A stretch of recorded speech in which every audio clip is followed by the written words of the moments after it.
नमस्कार, आप देख रहे हैं द सुगम राजस्थान का नंबर 1 चैनल। पेश है 16 अप्रैल मंगलवार राजस्थान प्रदेश की आज की टॉप एट द रेट 10 बड़ी खबरें। शुरुआत करेंगे देश की आज की बड़ी खबर के साथ। देश की सबसे बड़ी खबर आ रही है, चुनाव आयोग ने पिछले दिनों 44 दिनों के भीतर देश भर के अंदर 4,658 करोड़ रुपए किए जब्त। लोकसभा चुनाव के लिए ये जनता को बांटे जाने थे रुपए। इस वक्त की बड़ी खबर, चुनाव आयोग यानी ईसी ने लोकसभा चुनाव से पहले 1 मार्च से लेकर 16 अप्रैल तक चेकिंग के दौरान देश भर के अंदर 4,658 करोड़ रुपए जब्त किए हैं। इनमें कैश, सोना, चांदी, शराब, ड्रग्स और कीमती सामान शामिल है। लोकसभा चुनाव के 75 साल के इतिहास में अब तक की ये सबसे बड़ी जब्ती है। हालांकि ये पैसा, ये सोने, चांदी, शराब, ड्रग्स सब जनता को दिए जाने थे।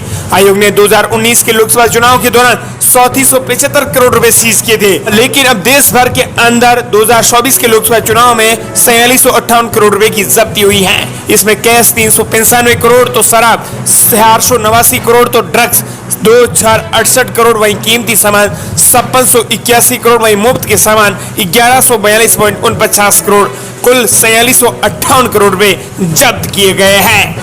वहीं अब बात कर लेते हैं राजस्थान प्रदेश की आज की टॉप एट द रेट 10 बड़ी खबरों की। प्रदेश की बड़ी खबर, राजस्थान में लागू होगा तबादलों का ओडिशा मॉडल, बजरलाल सरकार ने की तैयारी। राजस्थान में एक बार फिर से सत्ता के गलियारों में भविष्य में नीति के साथ तबादले किए जाने की गूंज सुनाई देने लगी है। बताया जा रहा है कि बजरलाल सरकार लोकसभा चुनाव के बाद तबादला नीति लाएगी। इसके लिए आईटी स्तर पर कवायद करके पोर्टल बनाया जाएगा। विभागों की 2 श्रेणियों में विभाजित किया जाएगा। जरूरत के आधार पर तबादले किए जाएंगे। इसमें कर्मचारी को 5 साल तक एक ही विभाग यानी एक ही सेक्शन में नहीं रखे जाने, साथ ही 2 साल तक ग्रामीण क्षेत्रों में पोस्टिंग करने और डार्क जोन में 3 साल की सेवा के बाद तबादले किए जाने के प्रावधान किए जाएंगे। बताया जा रहा है कि बजरलाल सरकार ओडिशा के तबादला मॉडल पर काम कर रही है, जिस पर उन्होंने ये फोकस किया है। ओडिशा की तबादला नीति और पोर्टल के मॉडल का अध्ययन करने के लिए जल्दी राजस्थान प्रशासनिक सुधार के सचिव राजन विशाल के नेतृत्व में अधिकारियों का एक दल ओडिशा जाएगा। गहलोत सरकार के समय भाजपा की ओर से लगाए कई आरोपों में एक आरोप यह भी था कि सूबे में तबादलों को उद्योग बना दिया गया है, बिना नीति के ही मनमर्जी से तबादले किए जा रहे हैं। वहीं राजस्थान प्रदेश के लिए बड़ी खबर, 11 ट्रेनी थानेदारों की जमानत पर आया स्टे आदेश।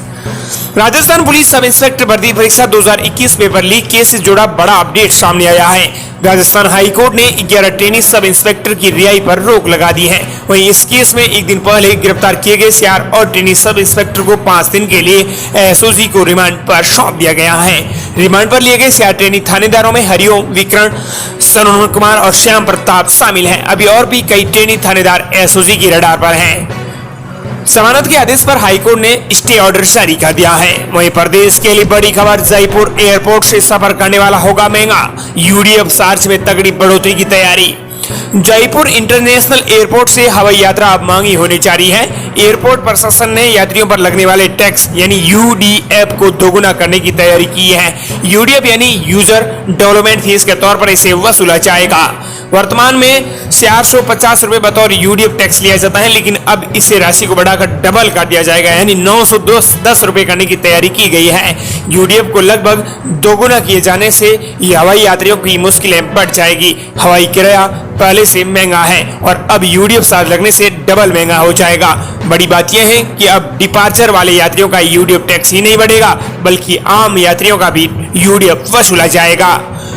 1 जून से यूडीएफ में बदलाव की तैयारी की जाएगी। वहीं प्रदेश के लिए बड़ी खबर, पूर्व सीएम वसुंधरा राजे ने भाजपा के संकल्प पत्र को बताया GAYN यानी ज्ञान आधारित। बताए इसके कई मायने। भाजपा की राष्ट्रीय उपाध्यक्ष तथा पूर्व मुख्यमंत्री वसुंधरा राजे ने झालावाड़ में आयोजित पत्रकार वार्ता में संकल्प पत्र को मोदी का गारंटी कार्ड बताया है।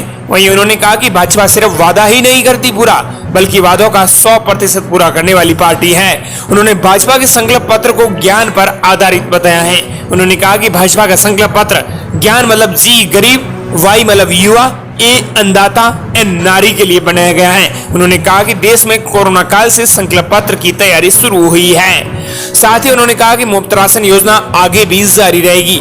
80% डिस्काउंट की दवाइयां मिलती रहेगी। मोदी सरकार के अगली टर्म में 3 करोड़ और नए पीएम आवास बनाने का संकल्प लिया गया है। वहीं प्रदेश के लिए बड़ी खबर, मुख्यमंत्री भजनलाल शर्मा आज 6 बजे कुशामन में ज्योति मिर्धा के समर्थन में करेंगे रोड शो। मुख्यमंत्री बनने के बाद भजनलाल शर्मा का मंगलवार को आज कुसामन सिटी नागौर का पहला दौरा रहेगा। हनुमान बेनीवाल के गढ़ में मुख्यमंत्री भजनलाल शर्मा की एंट्री होने वाली है। मृदा के समर्थन में आज रोड शो करेंगे। सीएम के दौरे के मद्देनजर प्रशासनिक अमला भी सतर्क हो गया है। वहीं प्रदेश की अगली बड़ी खबर, एक्चुअली पेपर लीक के बाद अब आईटी घोटाले की जांच कर सकती है एसीबी की एसआईटी। चुनाव के बाद होगा बड़ा फैसला। एसीबी के स्तर पर आईटी घोटालों के आरोपों की जांच के लिए एसआईटी की गठन की तैयारी की जा रही है। इसमें ब्यूरोक्रेसी के शीर्ष अफसरों में शुमार आईएएस अखिल अरोड़ा सहित कई अन्य अफसर जांच के दायरे में आ जाएंगे। सूत्रों के मुताबिक एसीबी के स्तर पर इसकी एसआईटी के गठन की तैयारी की जा रही है। इसमें ब्यूरोक्रेसी के शीर्ष अफसरों में शुमार आईएएस अखिल अरोड़ा सहित कई अन्य अफसरों की जांच के दायरे में आ सकते हैं। कथित तौर पर पिछली गहलोत सरकार में योजना भवन में मिली सोने की सिल्लियों और करोड़ों रुपए के कैश के तौर पर डीओआईटी विभाग से जुड़े मिले थे। महकमे में हजारों करोड़ रुपए की घोटाले किए गए थे। वहीं प्रदेश के लिए बड़ी खबर, राजस्थान पेंशन नियमों को बदलने की तैयारी। रिटायरमेंट के बाद 3 महीने तक डीले पर नहीं दिया जाएगा कोई ब्याज। राजस्थान की पिछली गहलोत सरकार में वित्त विभाग के जिन अफसरों ने पेंशन के नए नियम बनाए थे, अब वही अफसर उनमें बदलाव करने जा रहे हैं। भजनलाल सरकार इन नियमों में संशोधन की तैयारी कर चुकी है। पेंशन के अंदर ये बड़ा बदलाव होने जा रहा है। पेंशन में 3 महीने तक की देरी पर कोई ब्याज अब सरकार नहीं देगी।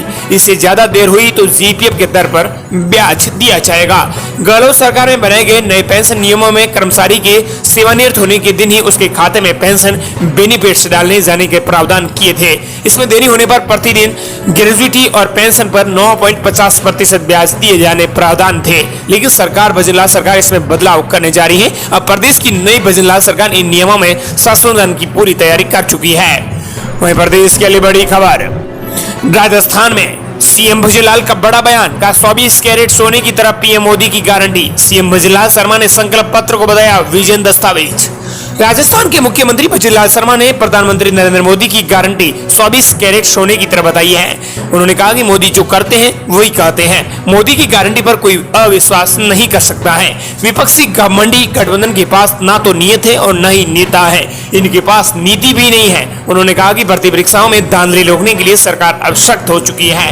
राजस्थान के मुख्यमंत्री भजनलाल शर्मा ने पीएम नरेंद्र मोदी की गारंटी 24 कैरेट सोने के बराबर बताई है। वहीं प्रदेश के लिए बड़ी खबर, भजनलाल शर्मा की सभा का वीडियो हुआ वायरल। कांग्रेस हुई हमलावर, हिंदू हो तो बैठ जाओ। राजस्थान के सीएम भजनलाल शर्मा की धौलपुर में हुई एक जनसभा का वीडियो इन दिनों सोशल मीडिया पर तेजी से वायरल हो रहा है। पीसीसी गोविंद सिंह डोटासरा ने सोशल मीडिया पर प्लेटफॉर्म पर यह वीडियो शेयर किया है। दरअसल ये वीडियो मुख्यमंत्री भजनलाल शर्मा की धौलपुर में हुई एक जनसभा का बताया जा रहा है। इसमें सीएम के संबोधन के दौरान कुछ लोग पंडाल छोड़कर जाने लगते हैं तो मंच से उन्हें महादेव की कसम दिलाकर और हिंदू होने की दुआई देकर वापस आने को कहा जाता है। हालांकि इसी दौरान सीएम मंच संभालने वाले नेता से रुकने का इशारा भी करते दिखे हैं। सीएम भजनलाल शर्मा धौलपुर जिले के एक जनसभा कर रहे थे। चुनावी जनसभा को संबोधित करने पहुंचे थे। उसी दौरान का ये वीडियो है।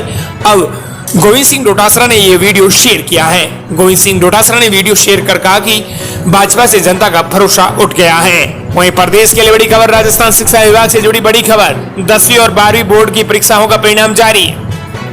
राजस्थान माध्यमिक शिक्षा बोर्ड यानी आरबीएसई की हाई स्कूल और इंटर के रिजल्ट को लेकर स्टूडेंट्स बेसब्री से इंतजार कर रहे हैं। बता दें कि इस साल राजस्थान की बोर्ड की 10वीं की परीक्षाएं 30 मार्च और 12वीं की परीक्षाएं 4 अप्रैल को समाप्त हो चुकी हैं। ऐसे में अप्रैल में रिजल्ट जारी होना थोड़ा मुश्किल है। नतीजे मई में ही में जारी किए जाएंगे। मई के पहले सप्ताह या दूसरे सप्ताह के भीतर नतीजे जारी होने की उम्मीद है, क्योंकि अभी कॉपियों की चेकिंग का काम चल रहा है। ऐसे में परिणाम इतनी जल्दी जारी करना बोर्ड के लिए कठिन होगा। अभी सूत्रों के मुताबिक मिली जानकारी सूचना से कहा जा रहा है कि 10वीं की कॉपियों का मूल्यांकन काफी हद तक पूरा किया जा चुका है, लेकिन 12वीं का अभी शुरू हुआ है।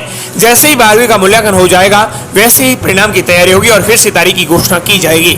बताया जा रहा है कि मई के पहले सप्ताह में परिणाम जारी किया जाएगा। वहीं प्रदेश की अगली बड़ी खबर, अमित शाह के रोड शो में विधायक की पुलिस से कहा सुनी। केंद्रीय गृह मंत्री को कार्यकर्ता ने भेंट की तलवार। केंद्रीय गृह मंत्री अमित शाह थोड़ी ही देर में जयपुर के सियात दीवान में उन्होंने रोड शो किया। अमित शाह का रोड शो सांगानेरी गेट पर हुआ। लगभग 1.5 किलोमीटर से अधिक लंबा रोड शो 1 घंटे तक चला। इसी दौरान अमित शाह के साथ मुख्यमंत्री भजनलाल शर्मा, डिप्टी सीएम दिया कुमारी और जयपुर शहर लोकसभा सीट से बीजेपी की प्रत्याशी मंजू शर्मा भी मौजूद रही है। इसी जगह विधानसभा चुनाव में पीएम नरेंद्र मोदी ने भी रोड शो किया था। 500 साल के बाद रामलला अपना जन्मदिन भव्य मंदिर में मनाएंगे। अमित शाह ने इसी दौरान कहा कि 17 अप्रैल को 500 साल बाद रामलला अपना जन्मदिन भव्य मंदिर में मनाएंगे। भूमि पूजन हुआ और प्राण प्रतिष्ठा भी हो गई है। वहीं प्रदेश के लिए बड़ी खबर, राजस्थान में रशीद सलमान के घर पर फायरिंग की प्लानिंग, लॉरेंस के साथी गैंगस्टर से जयपुर में हुई पूछताछ, मुंबई से आई एटीएस की टीम। इस वक्त की बड़ी खबर, मुंबई में बॉलीवुड एक्टर सलमान खान के घर के बाहर हुई फायरिंग के मामले में बड़ा खुलासा हुआ है। एटीएस की टीम जयपुर पहुंची है। एटीएस मुंबई को शक है कि फायरिंग की प्लानिंग राजस्थान में की गई है। इसे लेकर मुंबई एटीएस की सीआर सीनियर ऑफिसर की टीम ने सोडाला थाने में बंद लॉरेंस गैंग के गुर के ऋतिक बॉक्सर से पूछताछ की है। फायरिंग करने वाले बदमाशों के बारे में जानकारी जुटाने के लिए मुंबई एटीएस की टीमें अलग अलग राज्यों में पूछताछ कर रही है। वहीं प्रदेश के लिए बड़ी खबर, राजस्थान में अब तक हुई 760 करोड़ रुपए की अवैध शराब और नकदी अन्य वस्तुएं पकड़ी गई। लोकसभा चुनाव की आचार संहिता लगने के साथ ही निर्वाचन आयोग सक्रिय यानी एक्टिव मोड पर है। इसी दौरान उन्होंने राजस्थान में अब तक 760 करोड़ रुपए की अवैध शराब और नकदी एवं अन्य वस्तुएं जब्त की है। वहीं प्रदेश के लिए बड़ी खबर, high security registration number plate न लगवाने वाले हो जाए इस अलर्ट पर, 30 जून के बाद होगी कार्रवाई। राजस्थान में परिवहन विभाग की तमाम चेतावनी के बाद भी लोग अपने वाहनों पर हाई सिक्योरिटी नंबर प्लेट नहीं लगवा रहे हैं। परिवहन विभाग ने कई बार चेताया है, समय पूरा होने पर कार्रवाई होगी। दरअसल हजारों करोड़ों की संख्या में वाहनों पर हाई सिक्योरिटी नंबर प्लेट नहीं लगी हुई है। स्थिति यह है कि अभी भी अधिकतर वाहनों की नंबर प्लेट पर जाति तो कहीं पर समाज का नाम लिखवाया गया है अथवा पद का नाम अंकित किया गया है। वहीं परिवहन विभाग ने कहा है कि 30 जून के बाद जिन वाहनों पर हाई सिक्योरिटी नंबर प्लेट नहीं लगी हुई होगी उनके खिलाफ कार्रवाई की जाएगी। हाई सिक्योरिटी नंबर प्लेट लगवाना अनिवार्य कर दिया गया है। वहीं प्रदेश के लिए बड़ी खबर, पीएम मोदी का एक और राजस्थान दौरा। बांसवाड़ा में 21 अप्रैल को महेंद्र सिंह मालविया के समर्थन में करेंगे जनसभा। लोकसभा चुनाव 2024 में अपनी पार्टी का परचम लहराने के लिए सभी पार्टियों के दिग्गज नेता चुनाव प्रचार में जी जान से जुट गए हैं और इसी कड़ी में पीएम नरेंद्र मोदी एक बार फिर से राजस्थान का दौरा कर रहे हैं। बांसवाड़ा में 21 अप्रैल को वो जनसभा को संबोधित करेंगे। वहीं प्रदेश के लिए बड़ी खबर, राजस्थान में इस बार गर्मी से मिलेगी राहत, बिजली विभाग ने दी बड़ी खुशखबरी। इस वक्त की बड़ी खबर, आपको बता दें कि प्रदेश के अंदर उत्तर और दक्षिण सर्कल के इंजीनियरों ने दावा किया है कि बिजली तंत्र के रख रखाव का कार्य 30 अप्रैल तक पूरा कर लिया जाएगा। इसके बाद लोगों को मई जून की भीषण गर्मी में आए दिन बिजली कटने से परेशान नहीं होना पड़ेगा। ये दावा इंजीनियर्स ने किया है। अंत में बात कर लेते हैं राजस्थान की मानसून को लेकर बड़ी खबर। मानसून से जुड़ी दो बड़ी खबर आ रही है, एक तो मौसम अलर्ट को लेकर है और एक मानसून को लेकर है। सबसे पहले बात कर लेते हैं राजस्थान में मानसून को लेकर। राजस्थान के 28 जिलों में इस साल का अच्छा रहेगा मानसून। दरअसल राजस्थान में इस बार का मानसून अच्छा रहने की उम्मीद है। मौसम के अंदर नई दिल्ली से जारी मानसून यानी फॉरेस्ट गार्ड सीजन जून से सितंबर के बीच में फॉरेस्ट गार्ड में इस बार सामान्य से 100% ज्यादा बारिश होने का अनुमान आईएमडी ने जताया है। इसमें राजस्थान के 28 जिलों में सामान्य से ज्यादा बारिश होने की संभावना जताई है। मौसम विज्ञान केंद्र नई दिल्ली के जारी पूर्वानुमान के मुताबिक राजस्थान में अच्छी बारिश होने की उम्मीद है। इस साल मानसून कैसा रहेगा, कई जिलों में अच्छी बारिश की संभावना है, लेकिन इसके अलावा राजस्थान में 33 जिलों के अलावा ऐसे 6 जिले शामिल हैं जहां पर कम बारिश की संभावना आईएमडी ने जताई है। जालोर, बाड़मेर, जोधपुर, जैसलमेर, बीकानेर यानी पश्चिमी राजस्थान के अंदर मौसम विभाग ने कम बारिश की संभावना जताई है। और अब बात कर लेते हैं राजस्थान मौसम अलर्ट को लेकर। राजस्थान में आज 13 जिलों में बारिश का अलर्ट जारी। जयपुर, जोधपुर समेत 7 शहरों में हुई बादल छाए, तापमान सामान्य से 7 डिग्री तक नीचे आया है। राजस्थान में आज आंधी बारिश का दौर भी जारी रहेगा। 13 जिलों में मौसम बदल सकता है, कहीं कहीं हल्की बारिश भी आज हो सकती है। जयपुर, जोधपुर, बीकानेर, अजमेर, बाड़मेर, जालोर और पालई में सुबह से ही बादल छाए हुए हैं। सुबह कुछ जगह हल्की धूल भरी हवाएं चली है। सरहदी जिलों में कुछ जगह हल्की बूंदाबांदी भी हुई है। ये राजस्थान प्रदेश के आज की टॉप एट द 10 बड़ी खबरें।